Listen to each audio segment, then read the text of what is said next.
Hey guys, Sebastian here. Welcome back to another motorcycle vlog. I know it has been a while. Life's been crazy. Well, I hope everything is well with you all today. I got a different type of video for you guys, and this video is about psychology. Please note, I'm not a licensed psychologist or a psychiatrist. I'm just doing this for fun. The inspiration behind this video is one day my social media pages got flooded with videos of people interviewing others if they have a best friend of the opposite sex and if they are in a relationship. The catch was to see if the person has cheated on their significant other with their opposite best friend. After watching those videos for a bit, I was curious to put this to the test in the world. I asked 118 people if they are comfortable if their significant other has a best friend of the opposite sex, and if they are in a same-sex relationship, if they are comfortable with same-sex best friends. The three choices to answer the question were: are they A, they are comfortable, B, they are not comfortable at all, or C, depends on the situation. Before we dive deep, here are some factors. Of the 118 people, everyone is above the age of 18, the only factor I had. Now for this data, I accidentally forgot to think about some factors, like splitting it between age and sex and race, but the collection was pretty even between men and women. The age range, however, is estimated to be around 18 to 62, but to my surprise, the age gap did not matter because some people thought the same thing as different age ranges. Here's the data and percentage of the 118 people I have interviewed. So about 30.5% of people were comfortable with their significant other having a best friend of the opposite sex. 25.4% people were not comfortable at all with their significant other having a best friend of the opposite sex. And then 44.1% of people said it all depends on the scenario. Now it's time to dive deep into each category. I do read some responses from people. All these responses are anonymous. So here we go. The people who said yes, they are comfortable. Basically, everyone did say the same thing. They trust their partner, that they will not cheat. They have gained each other's trust and loyalty.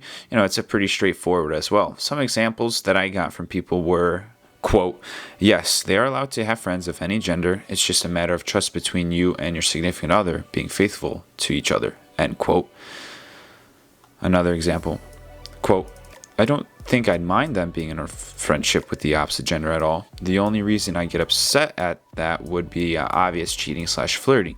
But if I can't discuss that with them, then I'd question why I'm in a relationship with the person if I don't trust them enough to talk and explain, end quote.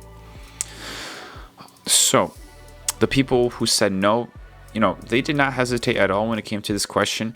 It seems some were hurt in some way that triggered them, or some just believe men and women should not be friends while in a relationship at all. No means no. So now it's time to do the one that's the most diverse, and it depends on the scenario. Almost everybody has said the same thing when it came to this answer, which a lot of people said timeline. When did they meet that person? Most people said if it was before they got in a relationship, then that is okay. But if it was during the relationship and they got close with somebody, that would cause some suspicion for others. Some people said that they would have to meet the person to pick up the vibe and see, what's going on. Here are some examples of what people said to this question. Quote, okay, this is my answer. I'm a big hypocrite because I've gotten bothered when a significant other had a girl best friend because I get jealous easily. But when I have you and don't see an issue with having a guy best friend, end quote.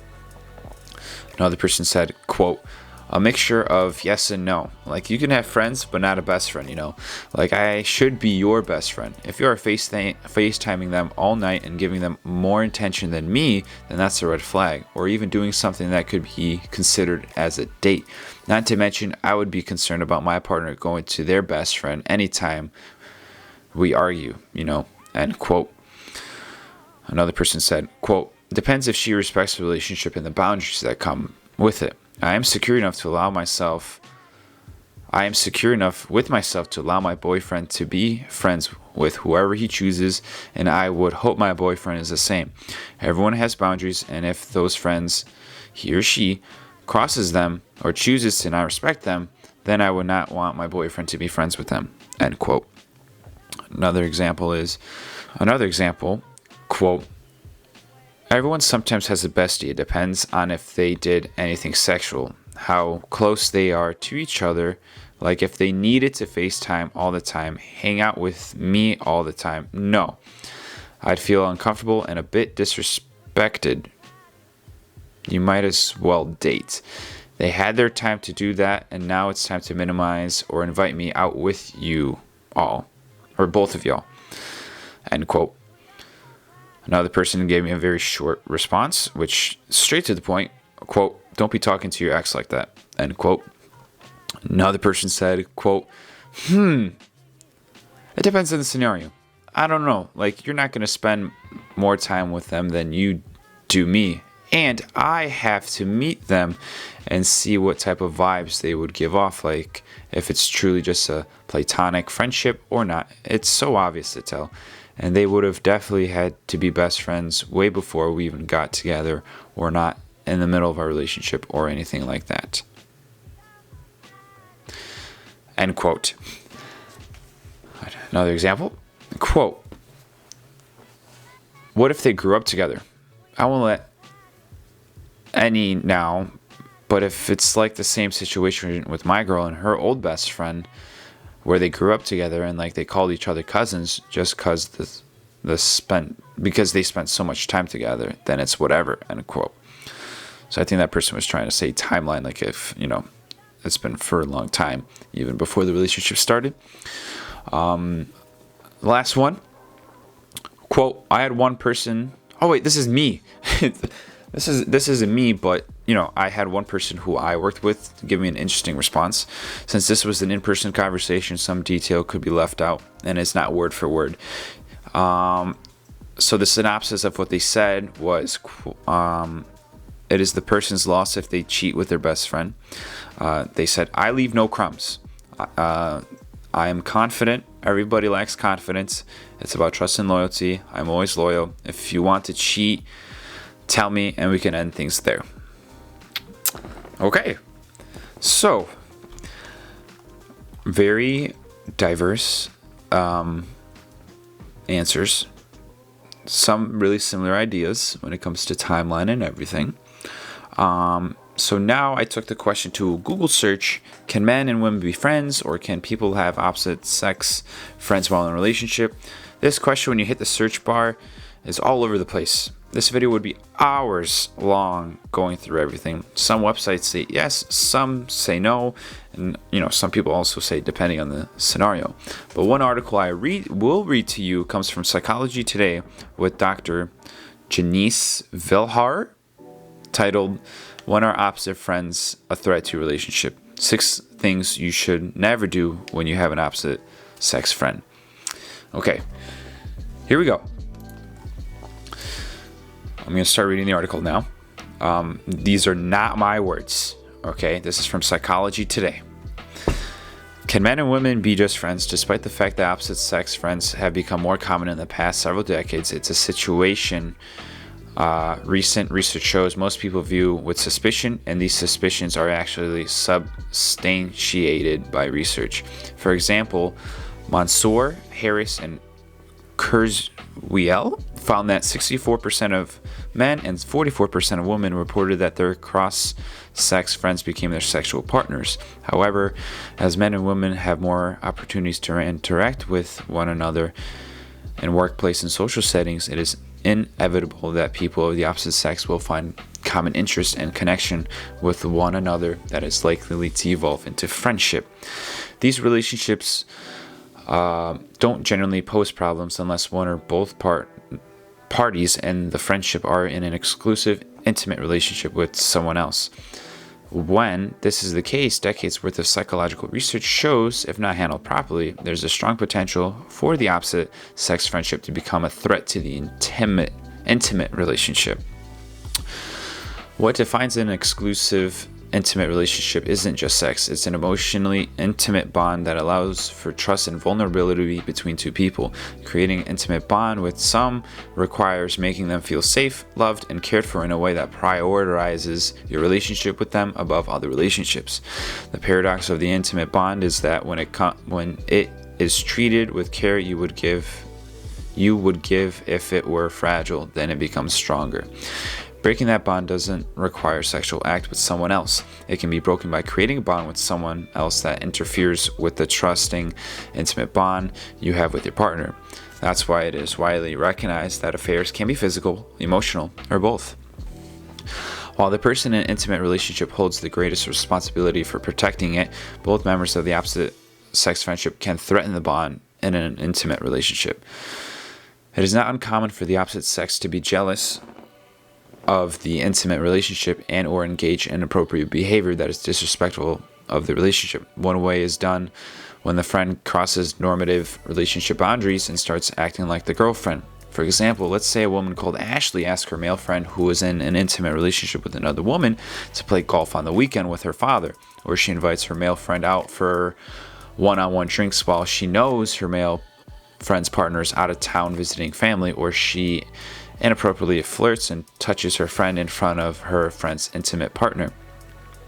When someone you have an intimate relationship with objects to an opposite sex friendship, it is a mistake to assume that this is jealousy stemming from insecurity.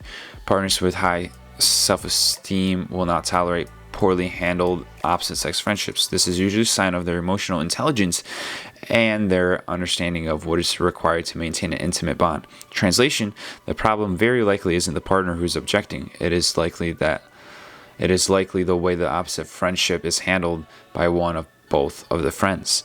Below are some guidelines for preventing your opposite sex friendships from being toxic and damaging to your intimate relationship. Number 1.